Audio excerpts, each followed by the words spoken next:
আপনারা 5 স্টার হোটেলে ইফতারি কোথায় করলেন, কে আপনাদের চাঁদা দিল, সেই বিবৃতি সেটা আপনারা বিবৃতিতে জানান নাই। আপনারা রূপায়ণটার মধ্যে 2টা বিল্ডিং ভাড়া করে কেমনে থাকতেছেন, আপনারা এই 8 মাসে আপনারা এটা জবাব দিতে পারেন নাই। আপনাদের শোডাউন করলেন কোত্থেকে গাড়িতে, এটার জবাব আপনারা বিবৃতিতে দিতে পারেন নাই। আপনারা কেন হাসনাত আব্দুল্লাহ হঠাৎ করে বলল আর্মি তাদেরকে ডাইকা নিয়ে বলছে আওয়ামী লীগকে রাজনীতিতে আসতে দিতে হবে, তারপরে আপনারা এটার নিয়ে কিন্তু কোনো একটা দলগত অবস্থান আপনারা জানান নাই। আপনারা বিবৃতি দেন না এমন না, কিন্তু আপনারা কিন্তু বিবৃতি দেন।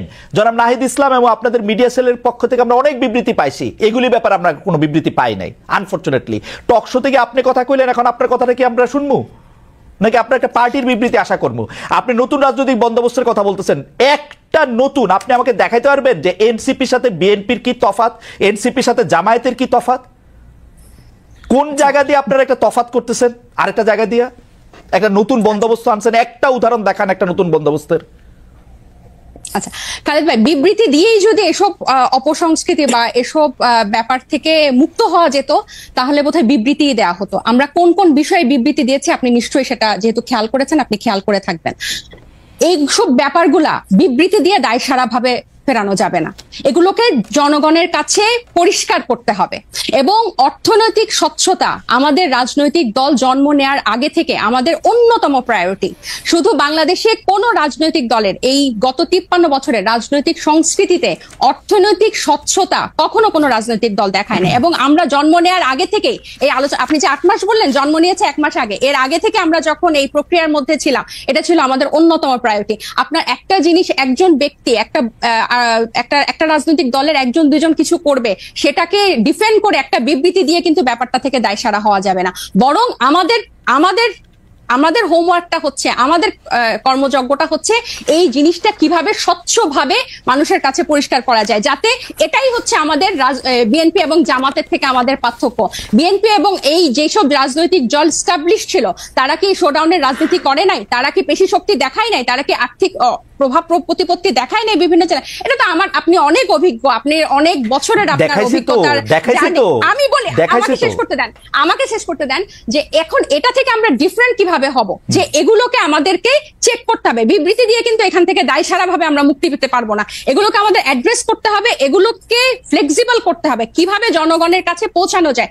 এবং এই ইফতারের কথা এবং রূপায়ণ টাওয়ারের অর্থের কথা আমরা বারবার বলেছি, সেটা টকশো অন্যতম মাধ্যম বাংলাদেশের। পরিষ্কার বিবৃতি দিতে কি অসুবিধা? বিবৃতি দিতে কি অসুবিধা আপনাদের? বিবৃতি দিতে কি অসুবিধা? ভাই এটা কোনো অসুবিধা নাই, কারণ আমরা মনে করেছি মানে এটা লিখিত কোনো কথা বলছেন না কেন? যে নাহিদ ইসলাম স্বাক্ষরিত একটি বিবৃতি এরকম যে আমরা রূপায়ণ টাওয়ারের টাকাটা অমুক জায়গা থেকে পাই, একটু বলতে অসুবিধা কোথায়? আপনি কি মনে করেন যে বাংলাদেশের যে দমন পীড়নের কালচার এই বিগত দশকগুলাতে ছিল, আপনাদের টাকা দিলে তারা দমন পীড়নের সম্মুখীন হবে? আপনি আমাকে কথা শেষই করতে দিচ্ছেন না, পুরো সেন্টেন্সটা একটু শেষ করি। আপনার কি মনে হয় যে দমন পীড়নের সংস্কৃতি বাংলাদেশের রাজনীতিতে ছিল, আপনি একটা রাজনৈতিক দলকে কারা অর্থ দিল, ডোনেশন দিল, সেটা প্রকাশ করার মতো পরিবেশ এই দেশে বিগত রাজনৈতিক দলগুলো সৃষ্টি করে রেখেছে? একটা সামান্য ফেসবুকে একটা কথা লিখলে সেখানে যেভাবে আমাদেরকে অ্যাটাক করা হয়, সেখানে আপনি মনে করেন যে আমরা আমাদেরকে ইনভেস্ট করে তার নাম প্রকাশ করব? আর শুধু কি একটা রাজনৈতিক দল, শুধু এনসিপি? আমার খুব আশা যে আপনি আপনার কথা নিজেও শুনতে পাবেন এক সময়। আমার মনে হয় যে আপনি নিজেও হয়তো শুনবেন যে আপনি আসলে কি বলতেছেন। এইটা আমার একটা আশা। আপনি অন্যান্য রাজনৈতিক দলের যে অর্থদান মানে ডোনেশন, এটা কি এই মুহূর্তে আমরা বারবার বলতেছি যে আমরা যেভাবে ক্রাউড ফান্ডিং করব বা যেভাবে আমাদের ডোনেশন কালেক্ট করব, এটা স্পষ্ট একটা মাধ্যমে আমরা ট্রান্সপারেন্সির মাধ্যমে আপনি তো উন্নত দেশে থাকেন, ওখানে পলিটিক্যাল পার্টিগুলোতে কিভাবে মেইনটেইন হয়, সেখানে কিভাবে মেইনটেইন পরিষ্কার। আমরা কি এটা একটা অ্যাডপ্ট করতে পারি না? আপনি কি জানেন না যে জো বাইডেনের তখন পারবেন, এখন পারতেছেন না কেন? তখন পারবেন, এখন পারতেছেন না। মাত্র 1 মাস হয়েছে এসেছি, শুরু থেকে এটা কইরা নিলেন না কেন? যেমন আমি পলিটিক্যাল পার্টি করলে আগে ঠিক করতাম যে তাজনুবা আমাকে 5 টাকা চাঁদা দিছে, সেটা আগে দেখাই দিতাম।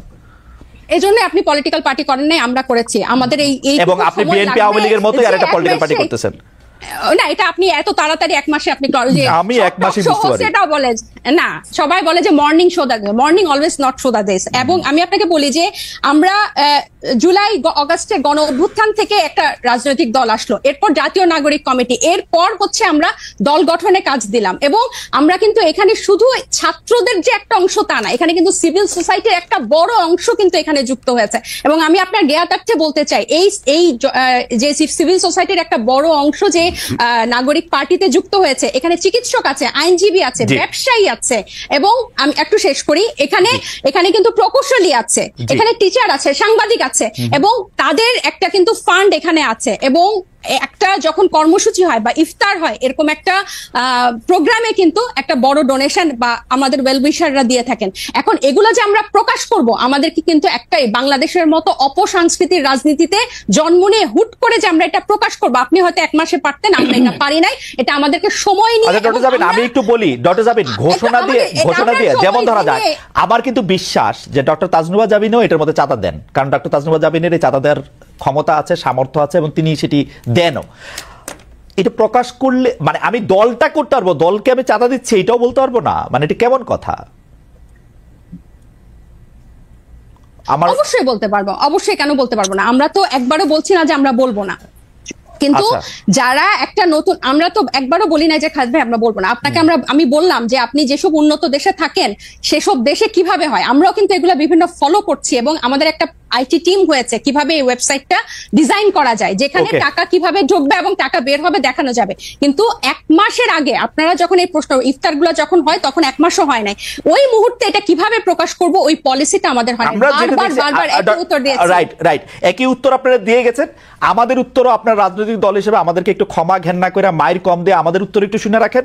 আমরা দেখতেছি, আমরা যারা আপনাদেরকে টাকা দিছে বলে আমরা সন্দেহ করি, তারা গ্রেপ্তার হয় নাই, তাদের বিরুদ্ধে কোনো মামলা মোকদ্দমা কিছু হয় না, তারা সুখে শান্তিতে আসে। হচ্ছে আমাদের এইটাও আপনারা একটু শুইনা সহ্য করে নিজেদের মধ্যে আলোচনা করেন। আমি একটু মনিয়াপার কাছে যাই। মনিয়াপা, আপনারা মানে আমরা 1 মাসের কম, মানে এদেরকে শিশুর চেয়েও কম বলা যেতে পারে রাজনৈতিক দলের বয়স হিসাবে, 1 মাস ইনফেন্সি, তাদেরকে যখন আমরা জিজ্ঞেস করি এই যে টাকা পয়সা কই পাইছো, ইফতার কেমনে করছো, আমি দেখতে পাই যে আপনারা খুব খুশি হন। কিন্তু আমরা যখন বলি জনাব তারেক রহমান লন্ডনে আসেন, তার ব্যয় কোথা থেকে নির্বাহ হইতেছে, গত 15 বছরে কোথা থেকে তিনি এই টাকা পাইছেন, আপনারা রাজনৈতিক দলগুলি কিভাবে ওপেনলি এই টাকাটা কিভাবে, মানে এনসিপি কিভাবে টাকাটা দেখাবে, এটা বিএনপি দেখাই দিবে তো যে ভাই এইভাবে টাকাটা দেখাবা তোমরা, এটা কি আপনারা দেখান কখনো কি আমরা এই কথা কইতে পারি যে গত 15 বছরে আপনি এটা দলটা কিভাবে চালাইছেন, আমরা কি এটা কইতে পারি?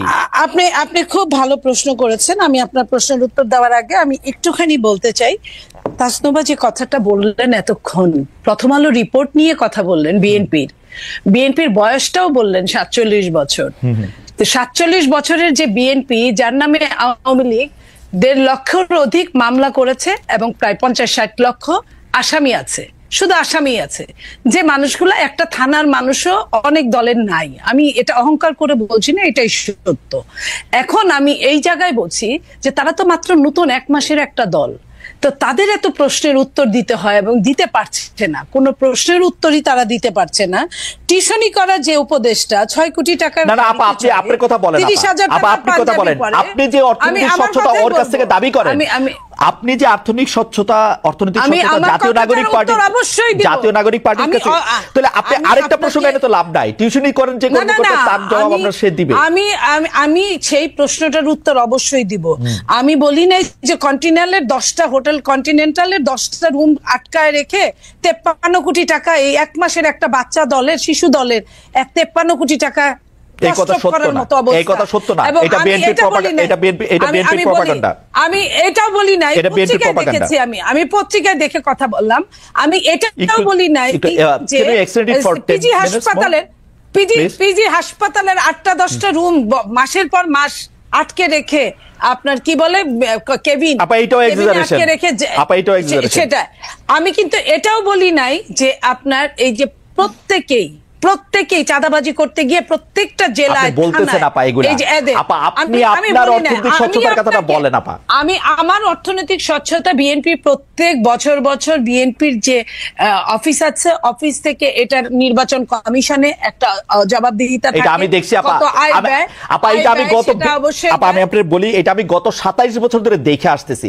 এইটা একটা এমনই মানে আমি এটা নিয়ে আর কোনো কথা বলতে চাই না। এটা আমি আপনাকে বলি, আমি আপনাকে বলি যে বিদেশে, আমি আপনাকে বলি বিদেশি সংস্থার কথা যেরকম হইতেছে, আদর্শ সংস্থার কথা যেরকম হইতেছে, বিএনপির বর্তমান চেয়ারম্যান যে দেশে থাকেন সেই দেশের ওয়েবসাইটে ঢুকে দেখা যায় কে তাকে কত টাকা দিচ্ছে। আপনি সেটা বলেন। আচ্ছা আমি আপনাকে একটা কথা বলি। জি আপা। বিএনপির 300 আসনে মিনিমাম আপনার 5টা করে যদি ক্যান্ডিডেট থাকে, একদম একজন আরেকজনের চেয়ে যোগ্য, কোনো অযোগ্য নাই, 5টা করে যদি গড়ে ক্যান্ডিডেট থাকে তাহলে 3 5 1500, রাইট, 1500 ক্যান্ডিডেট আছে। 1500 ক্যান্ডিডেটের মধ্যে আপনি জানেন বিএনপির ম্যাক্সিমাম অনেক ক্যান্ডিডেট কিন্তু অনেক বাংলাদেশের শীর্ষ ব্যবসায়ী, সবচেয়ে ধনী, রাইট, এবং আওয়ামী লীগের আমলেও তারা খুব দারুণ ব্যবসা করেছে, সেজন্য তারা একটু কৃতজ্ঞ আছে আওয়ামী লীগের কাছে। এইখানে যত আপনি এখানে টিপ্পণী দিতেই পারেন, হ্যাঁ আমি স্বীকার করি বাংলাদেশ এমন একটা দেশ যেখানে আপনার সব সময় সব জায়গায় আপনার কিছু না কিছু দালালরা থাকে, কিছু না কিছু মুনাফিকরা থাকে।